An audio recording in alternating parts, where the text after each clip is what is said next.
So we touched on this a little bit in our last episode again. Yeah. But how does the choices your players have, like the consequences of that, impact your world for next campaign? Right. So this is assuming that you're. So this is for those people that like to do those really long-term campaigns. Yes. Where you could do something where it's like, okay, you resolve one huge conflict, and then, like in a book, that conflict has loose ends. It has consequences. It has, other things that could happen. And now there's a second book, right? A second campaign. Yeah. And then that could, again, based on what happens there, you could have the same problem. And then there's a third, right? So this is like every fantasy thing ever, right? Where it's like one thing leads to another thing, leads to another thing, leads to another thing. And this is kind of why fantasy normally has like 8 to 10 books in a series. Yes. And some authors are okay with that. Some authors didn't plan on it, and you can tell the difference. So if you wanted to plan on the difference, and you wanted to be in this world for a while, or you wanted to at least leave yourself open to go back to this world. Yeah. That's maybe the big key. Is you want to leave yourself open to go back to this world. What I would do is make sure that you leave some pretty big unanswered questions. Yes. And we covered a little bit. So one we talked about last time was like there's a monster that gets kind of out, and if you don't kill it, then it could be your big bad for the next campaign. That's an easy one. What I would look at doing is figuring out what questions need to be answered. And in life, there's a lot of questions that you never get answered. And so what I would suggest doing is as you're going through it, figure out, like, note which things you left open. Like, what things did the players not close, and what kind of consequences could come out of that if it was left unchecked for 10 years, 20 years. However long. 1,000 years, right? It's like the beginning of The Lord of the Rings, the movie. It's like, this is what happened. There was a huge war, and then we all just sort of forgot about the ring. Like, I mean, it was 2,000 years ago, or 1,000 years ago. Forgot about the orcs' armies. So they're just silently... Yeah, just kind of silently growing. But we've kept them out. They kind of pop up. We put them down. It's no big deal. We know we're always going to have orcs and stuff. What we forgot about was the lieutenant for the most evil thing that's ever existed still not actually being killed. Yes. And as you see in that opening, like Galadriel's like, some things that shouldn't have passed into legend. I mean, and so you could look at like your game in that regard. Like, what could have happened in your last campaign that maybe now has passed into just forgotten lore? Yeah. Or if you're going way far ahead, legend.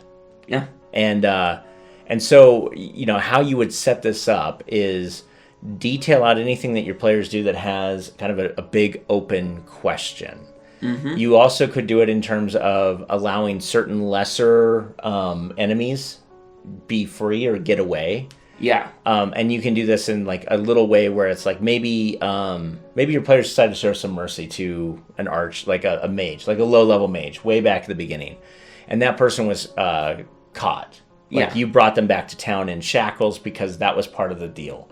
But because you didn't kill him, 3 or 4 years later, that person is able to escape. No one's ever seen him again. No big deal. Fast forward now to the next generation. This guy now has 40 years under his belt of magic. And now maybe he's ravaging the countryside because of how the countryside treated him when he was like a second level mage. Yeah. Because that would, like, no other player would ever think that way. You know what I mean? Or you could also have, as the players went through this village. Yeah.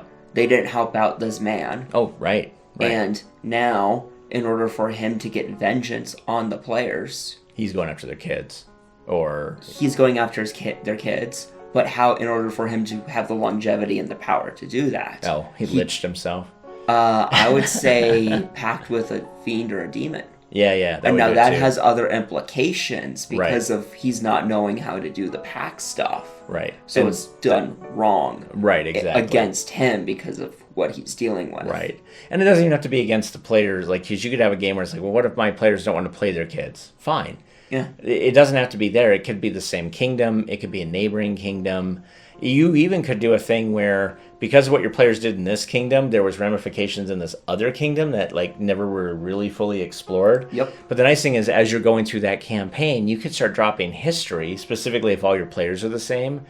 Was like, well, when, like, I don't know, name of a kingdom, like Eladria did X against the war for, freedom, they ended up taking these other lands from us, which impacted us this way. And because of that, this guy grew up out of it, right? Because there's always an ability to create a Hitler. Yes. Right? Where if you downtrodden a group of people a certain amount, somebody's going to rise up to be a leader, and everyone will clamor around that leader, especially if they have a scapegoat, which could be the kingdom that you had your last campaign in.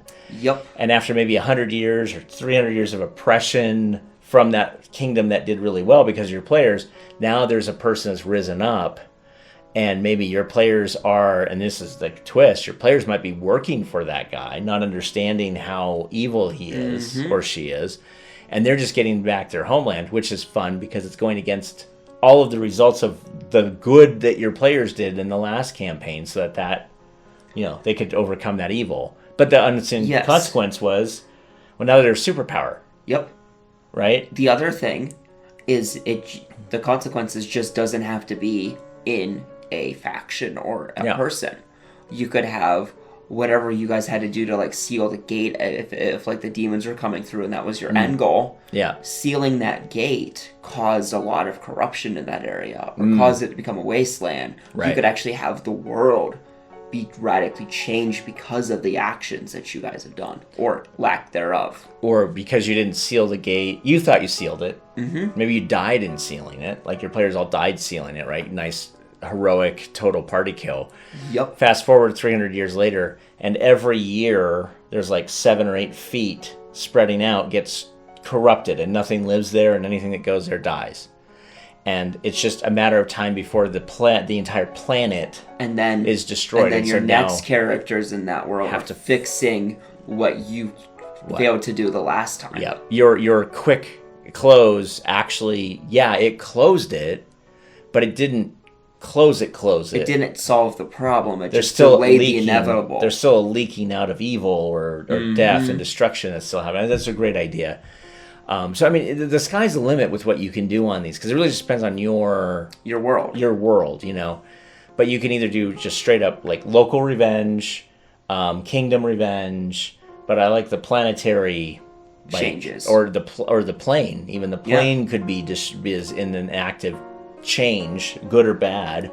Yep. That's affecting everybody. And then you could also have creatures being changed because of that, too. Yeah. So now, for whatever reason, all the Minotaurs are this weird eldritch abomination, and because of that, they have a lot more stats and stuff that they didn't have before. So if you look at the concept, like in a D&D or something, you could add a archetype on top of them.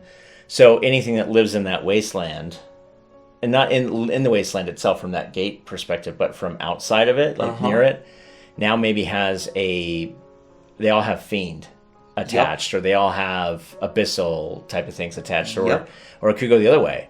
You could all have, like, maybe the angelic realm is looking to destroy you, which would be a fun one, because they finally got tired of anybody not being lawful good.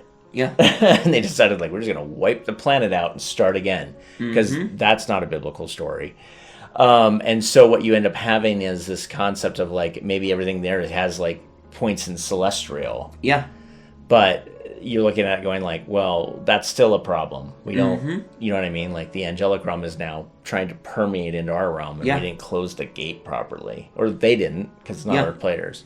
Anyway, a lot of good ideas here, and I think you could just play around with them, but I kind of like the concept of, if you're going to play in a world again, leave some openness so that you can do it. Or if you're going to play in that same world again, take them forward in time and then show them that their characters' actions, while good and noble, didn't 100% resolve like they thought they would. There is never a perfect fairy tale ending. No, right, yeah. She lived happily ever after. I mean, none of that's in the original fairy tales. In fact, most people get killed in the original fairy tales. Yep. So why not add a little bit of dark humor into your RPG? So with that, we'll see you next time.